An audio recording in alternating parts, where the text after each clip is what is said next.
Kevin Chong, our guest. He is a writer and he's an instructor at UBC. He teaches creative writing and he writes creatively. His new book is called My Year of the Racehorse. And you understand now that working with horses, not just a job, it's a passion. It's a way of life. Back to your horse, because I forgot to ask you, did you make any money?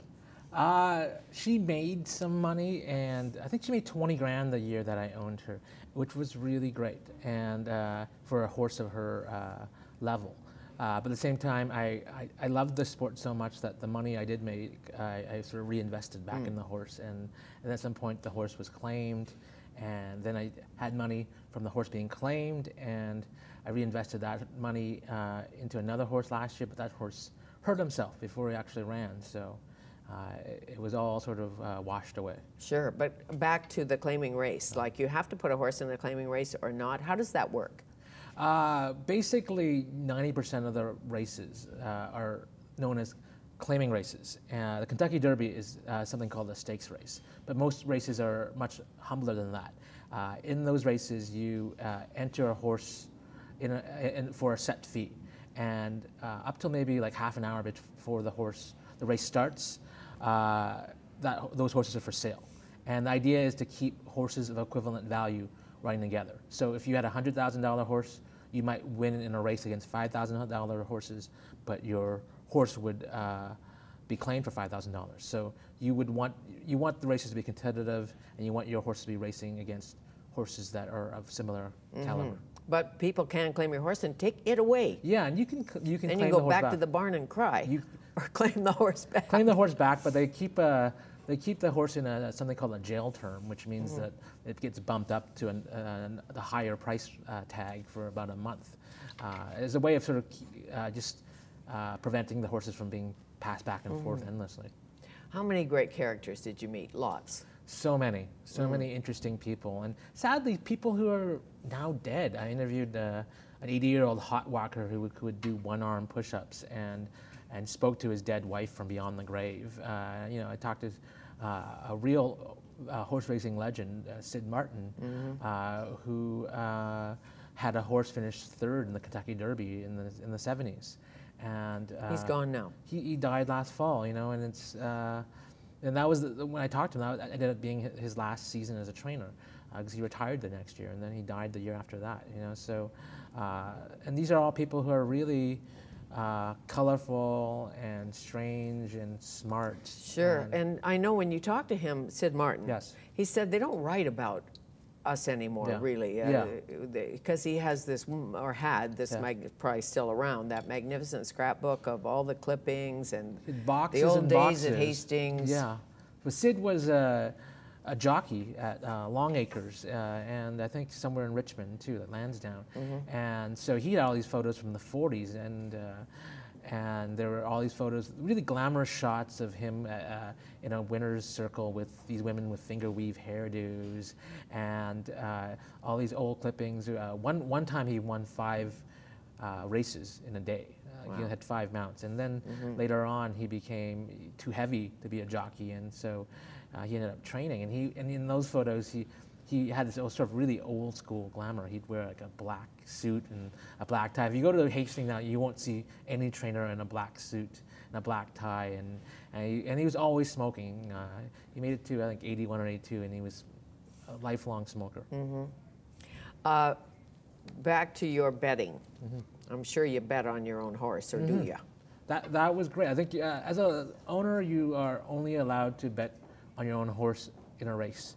Technically, like realistically, you could probably get away with betting against your own horse, but no, I only bet on my own horse in those races, and sometimes I would play that horse in exotic bets like triactors and exactors, and I got some nice winnings from that horse because that horse had a great ability to always finish in the money. And did you find, I know my first horse race, I thought, you know, you're fairly reserved and having a ginger ale or something, and the horse you bet on is winning, and you're yeehawing. Oh, you think you know something, and it's great. It's the best feeling. And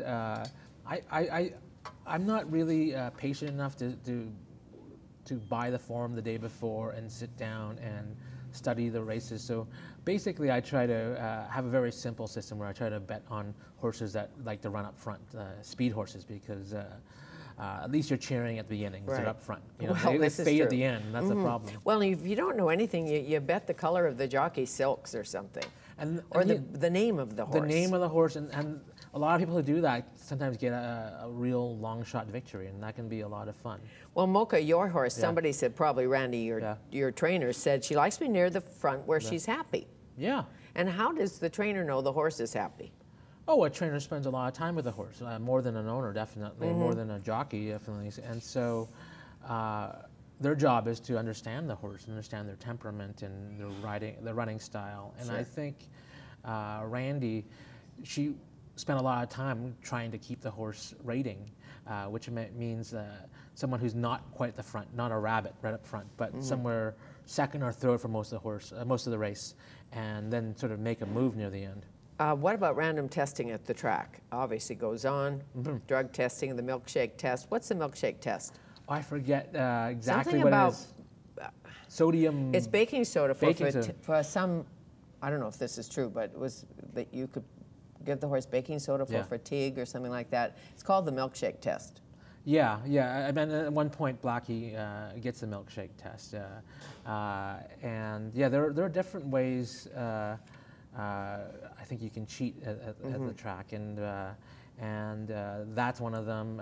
I've heard stories about jockeys who use buzzers. So these are sort of electronic sort of shockers that get the horse motivated. Sure, and of course they test the jockeys for drugs and all of that. So of all your books, Neil Young Nation and all of the others, and this one, what was the experience like? This one was one of the more fun books, to be honest. It was just, and probably the book where I learned the most about things. I think in my other books, I've sort of pursued old obsessions and spent a lot of time at home. And this book took me out of the house. I'm sure it did. So what's next?